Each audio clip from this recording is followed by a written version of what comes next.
Oi, pessoal, tudo bem? Bom, estamos aqui pelos meios virtuais porque estamos impossibilitados do nosso contato físico, né?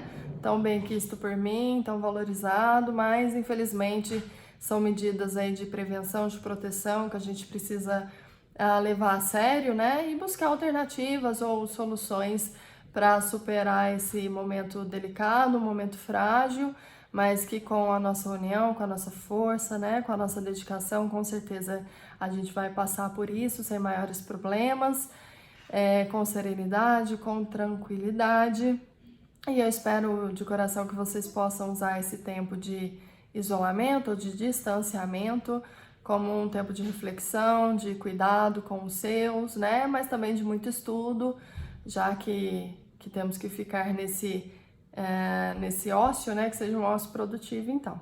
Então vamos trabalhar, vamos estudar, vamos ler bastante, e por isso eu tô mandando para vocês pelas plataformas do SGA e do Canvas, tá? Os materiais de apoio, os materiais de estudo. Estou tentando sempre fazer um roteiro de aula com conteúdo explicado por escrito, né? E também textos e artigos de apoio. Mas acho ainda necessário a gente ter alguns momentos de conversa, ainda que virtualmente, né? Para poder abordar ou pelo menos indicar para vocês quais são os conteúdos mais importantes desse material que está sendo encaminhado por documentos para vocês, tá? Então, na medida do possível, eu vou sempre tentar gravar vídeos ainda que rápidos, né? Para não ficar também muito cansativo, sobre o nosso conteúdo, sobre as nossas aulas e indicar os pontos que vocês devem ter mais atenção, né? Sintetizar aquilo que foi passado para vocês. Mas vejam bem, isso não dispensa, né, o estudo por meio dos materiais escritos, que aliás são os mais importantes, tá? Por meio das doutrinas já indicadas e principalmente aí por meio também dos materiais de apoio que estão sendo encaminhados pela leitura da CLT, no caso de vocês, tá? Então não deixem de consultar a doutrina nesse momento e de consultar a lei neste momento, tá? É crucial para que o nosso processo de aprendizado não seja de fato prejudicado, beleza? E aí eu conto com a dedicação de vocês para isso. Mas vamos lá, essa semana eu mandei para vocês aí, referente à aula de quarta-feira, um conteúdo específico em relação aos empregados especiais. Nós já vimos o cargo de confiança, que eu, à época, ainda disse a vocês que era um elemento, né, bastante importante do direito do trabalho. E dessa vez aí eu mandei para vocês material sobre o doméstico, o empregado doméstico e sobre o teletrabalho, tá? Empregado doméstico, o sujeito está previsto na Lei Complementar 150 de 2015, relativamente recente, previsto também no artigo 7º da Constituição da República, e é aquele sujeito que preenche todos os requisitos da relação de emprego, ou seja, pessoa física, prestação de serviços, habitualidade, onerosidade e subordinação, e além disso, trabalha em âmbito residencial ou familiar sem finalidade lucrativa. Então, o que caracteriza o doméstico é exatamente o fato de que trabalha em âmbito familiar sem finalidade lucrativa. É aquele que trabalha na casa da família, é aquele que trabalha em uma república, independentemente de qual atribuição exerça, jardineira, cozinheiro, faxineiro, tanto faz, né? Desde que preenche os requisitos da relação de emprego e trabalha em âmbito familiar sem intuito lucrativo. Professor, e aquele que trabalha em uma pensão? Esse não é doméstico, porque o intuito lucrativo é do empregador. Se o empregador tem intuito lucrativo, não é doméstico. Então, que trabalha em hotel, pensão, ainda que execute as mesmas tarefas do que aquele que trabalha em casa, ele não é considerado empregado doméstico, perfeito? A Lei Complementar veio regulamentando, depois de um histórico conturbado em relação à discussão aí dos direitos trabalhistas dos domésticos, a Lei Complementar 150 vem regulamentando. Então eu vou falar muito rapidamente sobre as questões do doméstico, mas ressalto novamente a necessidade, a importância, a relevância de vocês estudarem o conteúdo que foi encaminhado, acompanhado das doutrinas respectivas e também da lei, no caso aqui a Lei Complementar 150, beleza? Então vamos lá, o trabalho doméstico é proibido aos menores de 18, então é absolutamente impossível que o menor de 18 seja contratado como um doméstico. O doméstico, gente, ele tem as mesmas regras que o empregado comum, com as exceções que a gente vai abordar e que foram abordadas no material de apoio. Aquilo que não foi falado é porque ele se iguala ou ele tem as mesmas regras que o empregado comum. Então, a Lei Complementar 150 traz muitas regras de assuntos que nós ainda não estudamos e por isso eu não as abordei. Mas se eu não as abordei é porque não difere para o doméstico. Tudo que difere para eles a gente vai conversar, né, pelo material escrito ou aqui no vídeo eu vou falar rapidamente para vocês, tá? E a primeira diferença é essa: menores de 18 não podem ser contratados para o trabalho doméstico. Em relação à jornada de trabalho, que é um dos pontos mais complexos do doméstico, porque o controle é muito difícil, né? E vejam só, o doméstico ele tem a mesma regra que o empregado normal, que é a jornada máxima de 8 horas semanais, 8 horas diárias, perdão, ou 44 horas semanais. Pode fazer hora extra, professora? Pode. Qual é a diferença do doméstico? O doméstico, as 40 primeiras horas extras realizadas, elas necessariamente devem ser remuneradas. Ou seja, o doméstico não pode compensar as primeiras 40 horas extras que ele realizar no mês. Ou seja, a minha empregada diz para mim: Vanessa, olha, posso ficar 2 horas a mais hoje e depois eu compenso? Ou eu peço isso a ela? E saio 2 horas mais cedo? Não. Eu só posso permitir que a minha empregada faça depois da 41ª hora. Até 40 horas extras mensais, elas devem ser necessariamente pagas, não poderão então ser compensadas, ok? Intervalo entre a jornada, mesma coisa dos empregados normais, de 1 a 2 horas para jornadas acima de 6 horas. Todavia, há na Lei Complementar 150 uma autorização para que, mediante acordo, o intervalo seja reduzido a 30 minutos, o que vai enxugar aí, obviamente, o tempo que o empregado fica à disposição, então, do seu empregador, né? Vai diminuir o tempo dele, já que o intervalo não se computa na jornada de trabalho, perfeito? Empregado que realiza viagens, pode, professora? Pode. Ele vai receber hora extra? Depende. Se ele trabalhar além das horas diárias que ele tem contratado, além da 8ª hora diária em viagem, ele vai receber hora extra. Isso é de difícil controle? Por óbvio que sim, né? Mas é a regra. Se eu levo meu empregado comigo e o faço trabalhar para além de 8 horas, efetivamente ele vai entrar em regime de sobrejornada, que é a hora extra, tá?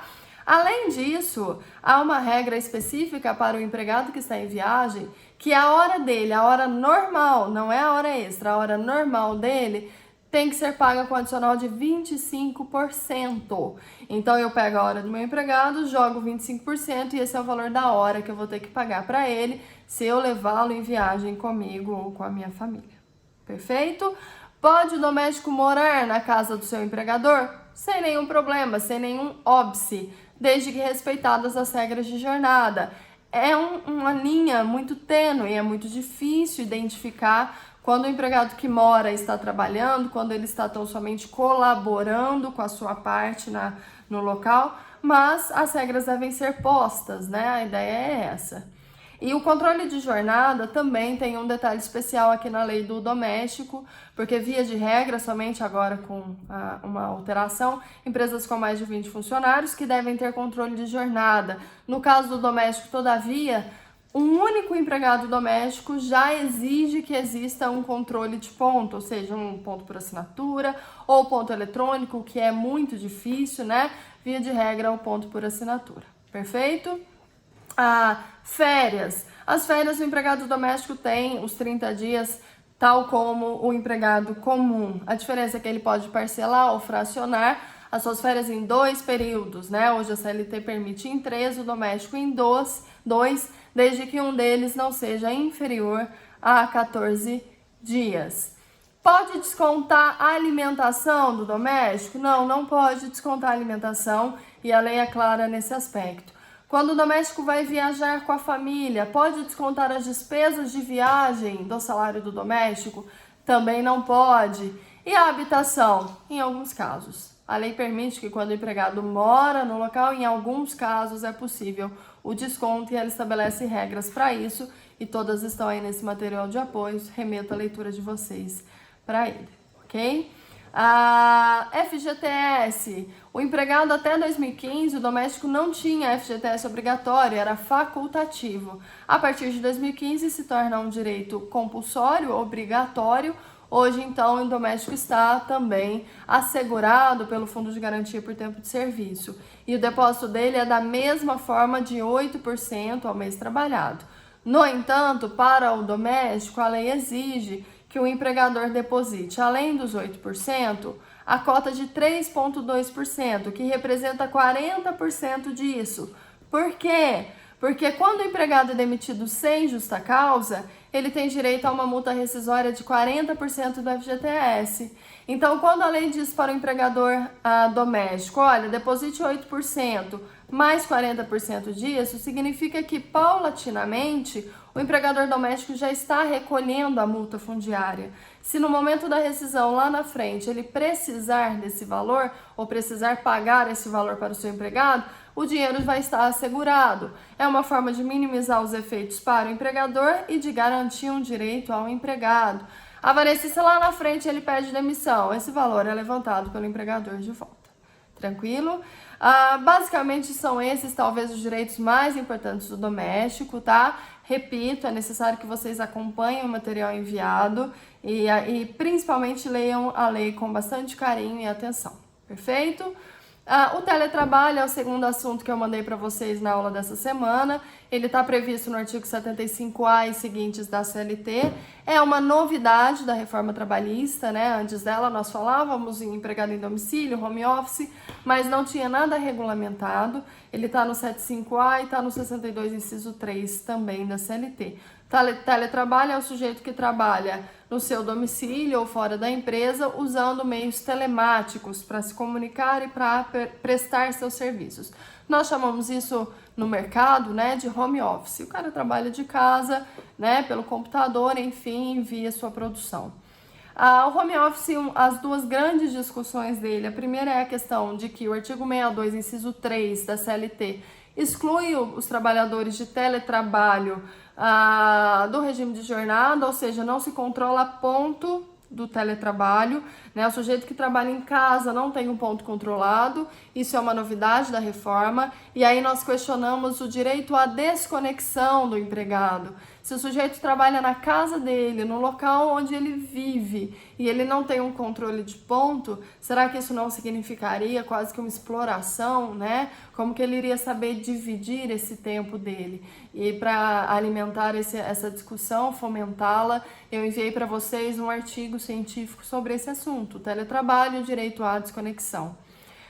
E aí vocês vão precisar ler também, tá bom?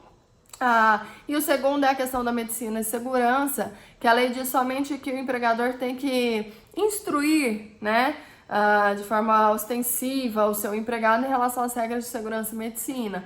E aí abre uma discussão se ele seria ou não responsável, por exemplo, por uma doença ocupacional. Fato é que hoje a lei diz, olha, tem que haver a instrução. A fiscalização, o controle, o acompanhamento é de fato muito difícil quando se pensa em um empregado de teletrabalho, porque ele está na sua residência, no seu domicílio, e aí o empregador não pode a qualquer momento ingressar para verificar se as condições de segurança estão não sendo cumpridas durante aquele expediente, né? Então, bastaria, portanto, a par das discussões, que ele instruísse o seu empregado. Tranquilo? E aí nós temos algumas outras regras que estão dispostas ali no artigo 75 e suas letrinhas correspondentes, né? Que é, por exemplo, a questão que pode haver a indenização ou negociação do material de trabalho, do teletrabalhador, pode haver a migração de um regime para o outro, né? Se tiver no teletrabalho e passar para o presencial, isso pode acontecer, desde que exista uma carência de pelo menos 15 dias de adaptação. Do presencial para o teletrabalho por anuência entre as partes, né? Com anuência das partes, pode existir. A regra de que tudo que é produzido pelo teletrabalho pertence à empresa e não ao empregado. Algumas regrinhas paralelas que, da mesma forma, são poucos dispositivos, vale a pena que vocês leiam. Inclusive, eu os transcrevi no material de apoio, no roteirinho de aula que eu passei para vocês. Eu transcrevi os artigos referentes ao teletrabalho. Beleza, gente? Então, acho que é isso. Eu fico por aqui, logo a gente volta com mais conteúdo.